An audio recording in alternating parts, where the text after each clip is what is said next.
তো hello guys, finally আহিলোঁ। এটা কথা কৈ লওঁ ভিডিঅ'ৰ আগতে যে আমাৰ চাউথ চাৰবৰা মানকাছৰ ডিষ্ট্ৰিক্টত অলপতে এখন বাতৰি প্ৰকাশ পাইছে। সকলোৱে আমাৰ যিখন ডিষ্ট্ৰিক্টৰ মানুহ আছে গম পায়, বাহিৰত যিহেতু আছে তথাপিও গম পায় কিয়নো নিউজ লাইভ ছ'চিয়েল মিডিয়া ইত্যাদি ধৰণৰ ইণ্টাৰনেটৰ যুগ আজিকালি বহুতেই গম পাইছে যে হাটশিঙিমাৰী টু মানকাছৰ যিখন ৰুট আছে আমাৰ, এই ৰুটখন বহুত আঁতো, মানে ইমান দীঘল নহয়, দীঘল যদিও হওক বহল নহয় চুটি, যাৰ কাৰণে আমাৰ কি কৰিছে চৰকাৰে এটা বহুত মূল্যৱান সিদ্ধান্ত গ্ৰহণ কৰিছে। আৰু এই মূল্যৱান সিদ্ধান্তত আজি আইনখন যদিও চৰকাৰে পাছ কৰি দিলে, তথাপিও বহুদিনৰ পৰা ৰাইজক কোৱা হৈছিল, কিন্তু ৰাইজে দেখা গ'ল যে এইবোৰ চৰকাৰী ভূমি, ৰাস্তাৰ কাষত থকা দোকান বজাৰ এইবোৰ এৰি নিদিয়ে, যাৰ বাবে কি হ'ল আজি ফাইনেলি আমি আহি পালোঁ সেইখন গাঁৱত কুস্তিমাৰা, য'ত নাকি আমাৰ চৰকাৰে কি কৰিছে আইনৰ মতে বজাৰ ঘাট ইত্যাদি ভাঙি দিয়া হৈছে। ৰাস্তাৰ পৰা ষ্টাৰ্ট কৰি 90 কিলোমিটাৰ প্ৰায়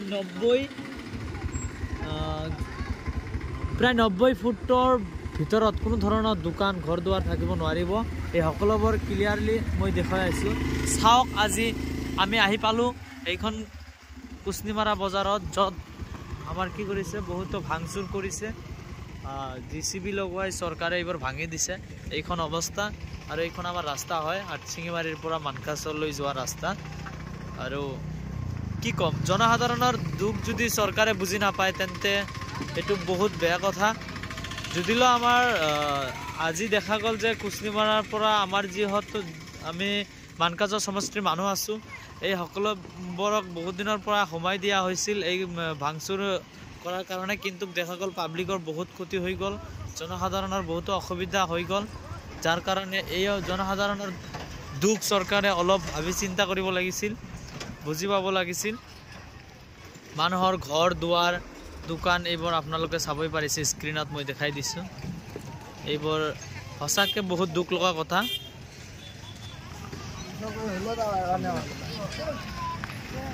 চ' স্কিপ নকৰাকৈ চাই থাকক, আমি যিমান পাৰোঁ দেখাবলৈ চেষ্টা কৰিম।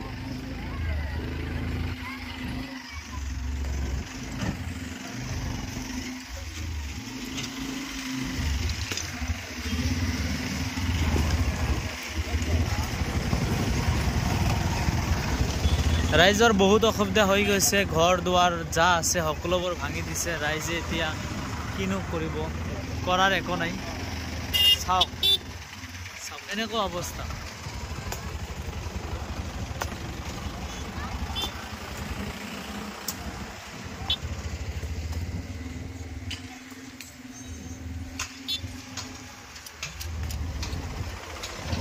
চ' যিমান পাৰে আপোনালোকে ভিডিঅ'টো শ্বেয়াৰ কৰি দিব আৰু দেখুৱাই দিব যে আচলতে কি হ'ল আমাৰ চাউথ চাৰবৰা ডিষ্ট্ৰিক্টত।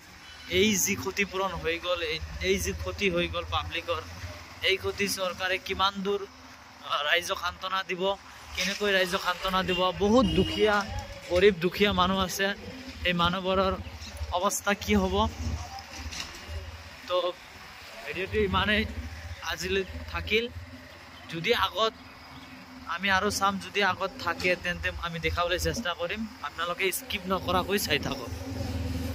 আচলতে কথাটো ৰাস্তা বুলি নহয়, ৰাস্তা আমাকতো এখন ঠাই উন্নতি কৰিবলৈ হ'লে, এখন ডিষ্ট্ৰিক্ট উন্নতি কৰিবলৈ হ'লে এই ঠাইখনৰ ৰাস্তা ঘাট উন্নত হ'ব লাগিব, তেতিয়াহে যাতায়াত ব্যৱস্থা ভাল হ'ব। আৰু কি কয় আপোনাৰ ব্যৱসায় কৰাৰ কাৰণে ভাল হ'ব।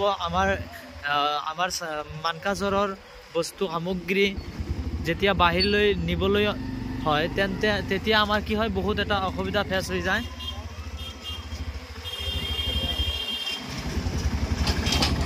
দুখন গাড়ী একেলগে এই ৰাস্তাৰে পাৰ হৈ যাব নোৱাৰে, কিয়নো ইমান ঠেক ৰাস্তাখন, যাৰ কাৰণে চৰকাৰে যিহেতু সিদ্ধান্ত লৈছে ইয়াত আমাৰ কৰিবলৈ একো নাই।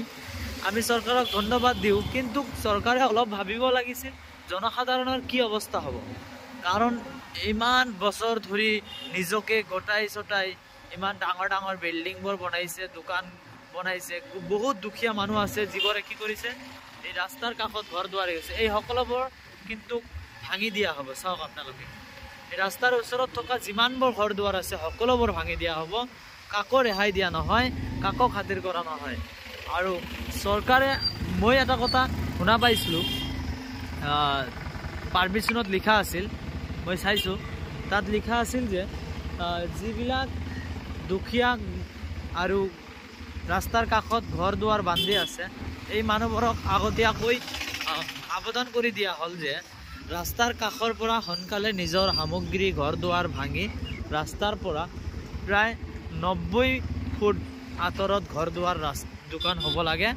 এইবোৰ অতি সোনকালে আমি একশ্যন ল'ম বুলি কৈছে আমাৰ মানকাছৰ ব্লক উন্নয়ন খণ্ডৰ অফিচাৰ, তেখেতেও কৈছে।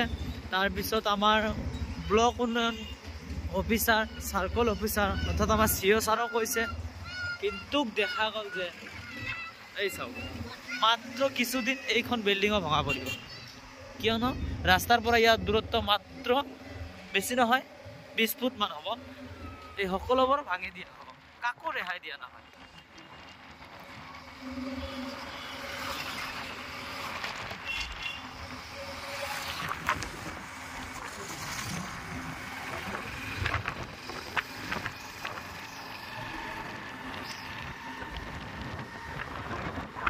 এই চাওক, আগত অৱস্থাটো চাওক, দুখন গাড়ী আহিব নোৱাৰা হৈছে, দুখন গাড়ী আহিব নোৱাৰা হৈছে, কি অসুবিধা।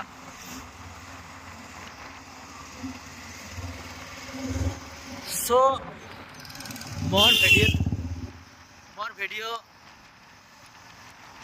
মোৰ যিবোৰ ফলোৱাৰ আছে, মোৰ যিবোৰ ছাবস্ক্ৰাইবাৰ আছে, সকলে চাই আছে, শ্বেয়াৰ কৰি দিয়ক, আপোনালোকে শ্বেয়াৰ কৰি দিয়ক, মানুহক দেখিবলৈ দিয়ক আমাৰ এইখিনি অৱস্থাত কিমান দূৰ ৰেহাই হয়, চৰকাৰে কি ব্যৱস্থা লয় আমাৰ দুখীয়া শ্ৰেণীৰ মানুহৰ কাৰণে। আমাৰ এইখন অঞ্চল অতি পিছপৰা, এইখন চাউথ চালমাৰা ডিষ্ট্ৰিক্ট অতি পিছপৰা, আমি আন ডিষ্ট্ৰিক্টতকৈ বহুত পিছ পৰি আছোঁ, যাৰ কাৰণে আৰু এনেদৰে এটা অনতিপলমে ঘোষণা কৰি দিয়া এই আইনটো আমাক বহুতো ফালেদি ক্ষতিগ্ৰস্ত কৰি আছে, আৰ্থিক ফালেদি ক্ষতিগ্ৰস্ত কৰি আছে।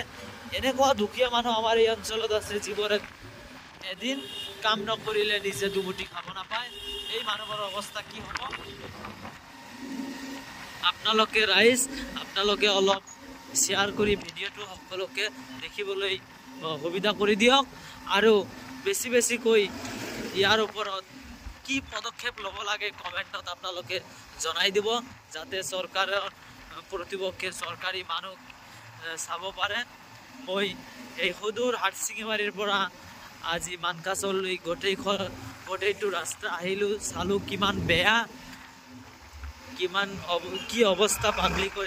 এইবিলাক ইমান ঠাণ্ডাত পাব্লিকে কি কৰিছে, নিজৰ কাম বন এৰি বাদ দি নিজৰ জীৱন বচাবলৈ নিজৰ ঘৰ দুৱাৰ বস্তুবোৰ চৰকাৰে যদি ভাঙি দিয়ে, তেন্তেতো চৰকাৰে ৰেহাই নকৰি ভাঙি দিব ভাল বস্তুবোৰ, যিবোৰ আমি পিছত কামত খটুৱাব পাৰোঁ, এইবোৰো নষ্ট কৰি দিব, যাৰ বাবে মানুহে নিজেই অসহায় হৈ কোনো উপায়হীন হৈ নিজে নিজৰ ব্যৱস্থা গ্ৰহণ কৰি আছে। তো আজিৰ ভিডিঅ' ইমানতেই, আপোনালোকে ভিডিঅ'টো লাইক, কমেণ্ট, শ্বেয়াৰ কৰি দিব, আৰু পেজখন ফ'ল' কৰিব, আৰু যিহেতু ইউটিউবৰ পৰা চাই আছে, ইউটিউবত চেনেলখন ছাবস্ক্ৰাইব কৰি দিব। আমি নতুন এনেধৰণৰ ৰাইজৰ দুখ লগা বেদনাময় ভিডিঅ' আপোনালোকৰ সন্মুখত তুলি ধৰিবলৈ আগন্তুক দিনত চেষ্টা কৰিম। ধন্যবাদ।